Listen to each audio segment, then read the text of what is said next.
Hi everyone, welcome to my channel. চলো দেখে নেব আজকে কি সিক্রেট মেসেজ আছে যা তোমাদের জানার প্রয়োজন, বা কি গডের তরফ থেকে তোমাদের প্রতি নির্দেশ বা মেসেজ রয়েছে।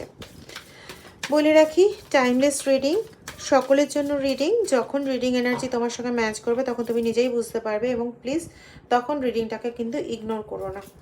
ওকে, দেখো তোমার সামনে অনেকেই এরকম আসে যারা নিজেকে প্রিটেন্ড করে যে খুব ভালো মানুষ হিসেবে, এবং তুমি সে চক্করে খুব ভুলেও যাও। তো যারা এরকম ব্লাফ পার্সন যারা তোমাদের সামনে আসে এবং নিজেকে প্রিটেন্ড করে যে তোমার খুব শুভাকাঙ্ক্ষী, তোমার খুব কাছের মানুষ এবং তোমার ভালোর জন্য সমস্ত কিছু করছে, প্লিজ তাদের থেকে একটু সতর্ক হও।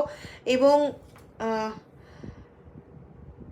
এরকম কোনো মানুষের কাছ থেকে দুঃখ পেয়ে থাকলে পরে ভগবানের কাছে প্রার্থনা জানাও, অ্যাপোলজি চাও যে এরকম মানুষের সান্নিধ্য যেন তিনি আর না দেন তোমাকে, এবং তাদেরকে তুমি ফরগিভ করে দাও।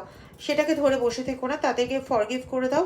এবং তুমি যদি কারোর প্রতি কখনো কোনো রকম বাজে কিছু মনোভাব নিয়ে থাকো, বা কিছু বাজে কিছু ভেবে থাকো, কোনো ভালো পার্সনকে বাজে ভেবে থাকো, বা কাউকে কোনো কষ্ট দিয়ে থাকো, তার জন্য ভগবানের কাছ থেকে অ্যাপোলজি চেয়ে নাও। আমি এরকম একটা ভিশন পাচ্ছি যে কেউ কেউ হয়তো এই ব্লাফ মাস্টারের চক্করে পড়ে ভালো মানুষটাকে খারাপ বলে ভেবেছো এবং খারাপ মানুষটাকে ভালো বলে কাছে টেনে নিয়েছো। মানে যে অ্যাকচুয়ালি ব্লাফ পার্সন ছিল তাকে কাছে টেনে নিয়েছো, এবং যে প্রকৃতই তোমার শুভাকাঙ্ক্ষী ছিল তাকে তুমি দূরে ঠেলে দিয়েছো। শুধু দূরেই ঠেলোনি, তাকে অনেক খারাপ খারাপ কথা বলেছো।